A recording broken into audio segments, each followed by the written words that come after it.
عليكم ورحمة الله تعالى وبركاته. وعلیکم السلام ورحمۃ اللہ وبرکاتہ. نحمد ونسلم على رسوله الكريم أما بعد فأعوذ بالله من الشيطان الرجيم بسم الله الرحمن الرحيم.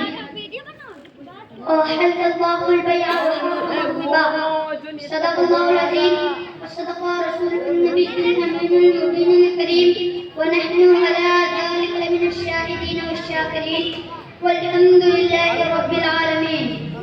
بعد توحید کے متوالوں، شمائل رسالت کے پروانوں، غوث و خواجہ کی دیوانوں، اولیاء کرام کی جانثاروں، آئیے سب سے پہلے ہمارا آقا انعامدار مدینے کی تاجدار کی بارگاہ بےکشکنا میں درود و سلام کا نذرانہ عقیدت پیش کرتے بڑے آواز بلند اللہم صلی علی سیدنا مولانا محمد معدن الجود والکرم وآلہ وآلہ وسلم صلاۃ و سلام علیہ یا رسول اللہ صلی اللہ تعالی علیہ وسلم. ابھی میں طفل مکتب ہوں نواعظ ہوں نہ علامہ، ابھی میں طفل مکتب ہوں نواعظ ہوں نہ علامہ، صدائے دل میں گونجتی ہے سنا دو حق کا پروانہ، صدائے دل میں گونجتی ہے سنا دو حق کا پروانہ. اللہ تبارک و تعالیٰ قرآن میں ارشاد فرماتا ہے وَأَحَلَّ اللَّهُ الْبَيْعَ، یعنی اللہ تعالیٰ نے خرید و فروخت کو حلال فرمایا اور سود کو حرام قرار دیا ہے. سامعین کرام، آج ہم نے جس کو اپنا موضوع سخن بنایا ہے وہ ہے سود خور اور شراب نوشی کا انجام.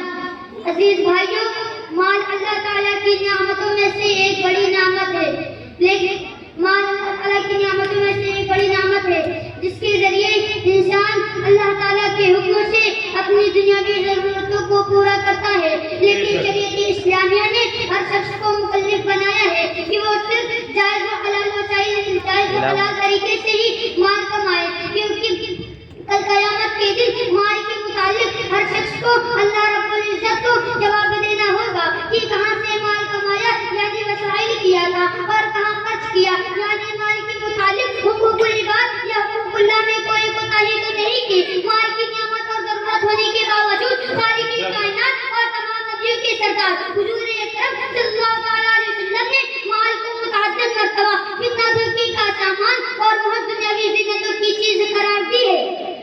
اس کا مطلب یہ نہیں کہ ہم مال و دولت کے حصول کے لیے کوئی کوشش ہی نہ کریں، کیونکہ حلال رزق کا طلب کرنا اور اس سے بچے کی تربیت کرنا خود دین ہے، بلکہ مقصد یہ ہے کہ اللہ رب العزت کے خوف کے ساتھ زندگی گزارے اور اخروی زندگی کی کامیابی کو ہر حال میں ترجیح دے. کہیں کوئی معاملہ درپیش ہو تو اخروی زندگی کو داؤں پر لگانے کے بجائے فانی دنیاوی زندگی کے عرضی مقاصد کو نظر انداز کر دے. نیز شک و شبہ والے امور سے بچے.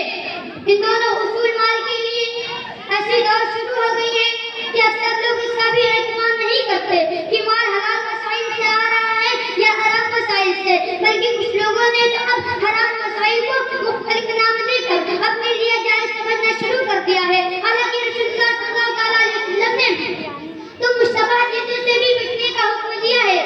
اس لیے ہر مسلمان کو چاہیے کہ وہ صرف جائز و حلال وسائل پر ہی اکتفا کرے، جیسا کہ حضور اکرم صلی اللہ علیہ وسلم نے فرمایا کہ حرام مال سے جسم کی بڑھوتری نہ کرو کیونکہ اس سے بہتر آگ ہے. نیز نبی اکرم صلی اللہ علیہ وسلم نے فرمایا کہ حرام کھانے پینے اور حرام پہننے والے کی دعائیں قبول نہیں ہوتی. ہمارے معاشرے میں جو بڑے بڑے گناہ عام ہوتے جا رہے ہیں، ان میں سے دو گناہ ایسے ہیں جو انسان کی دنیا سے آخرت تک کے لیے خطرناک اور ہلاک کر دینے والے گناہ ہیں. ایک سود، دوسرا شراب نوشی. ہم جان لیتے ہیں کہ سود کیا ہے، وزن کی جانے والی یا کسی پیمانے سے ناپے جانے والی جنس کی ایک چیز ہے. روپے وغیرہ میں تو آدمیوں کا اس طرح معاملہ ہونا کہ ایک کے حوض کو ضائع دینا پڑتا ہو ربا اور سود کہلاتا ہے، جس کو انگریزی میں انٹرسٹ یا یوزری بھی کہتے ہیں. سود کی حرمت قرآن و حدیث سے واضح طور پر ثابت ہے. اللہ تبارک و تعالیٰ ارشاد فرماتا ہے وَأَحَلَّ اللَّهُ الْبَيْعَ وَحَرَّمَ الرِّبَا، یعنی اللہ تعالیٰ نے خرید و فروخت کو حلال فرمایا اور سود کو حرام قرار دیا ہے. اسی طرح اللہ تبارک و تعالیٰ کا فرمان ہے يَمْحَقُ اللَّهُ الرِّبَا وَيُرْبِي الصَّدَقَاتِ، یعنی اللہ تعالیٰ سود کو مٹاتا ہے اور صدقات کو بڑھاتا ہے. جب سود کی حرمت کا حکم نازل